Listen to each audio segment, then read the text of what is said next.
मेसमध्ये चिकन शिल्लक राहिलं होतं आणि ते कोणीच खाईना.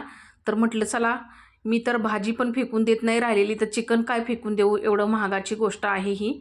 तर गॅसवरती कढई गरम करून घेतली, त्यामध्ये तेल टाकलं, बारीक चिरून घेतलेला कांदा टाकला, गुलाबी रंगावर कांदा परतून घेऊन एक टमाटर बारीक चिरून टाकलं, थोडंसं मीठ टाकलं आणि कांदा टमाटर चांगला सॉफ्ट होईपर्यंत परतून घेतला. नंतर त्याच्यामध्ये पाव चमचा घरगुती मसाला, पाव चमचा धना पावडर, पाव चमचा काश्मीर मिरची पावडर, पाव चमचा हळद आणि पाव चमचा गरम मसाला टाकला. झाकण देऊन हा मसाला चांगला तेल सेपरेट होईपर्यंत परतून घेतला. आता मसाला चांगला शिजल्यानंतर त्यामध्ये राहिलेलं चिकन टाकलं, व्यवस्थित असं मिक्स करून घेतलं आणि मग नंतर एक वाफ काढून घेतली. स्वच्छ धुवून बारीक चिरून घेतलेली कोथिंबीर टाकली. तर मंडळी मिक्स करून तयार झालं झणझणीत सुक्कं चिकन.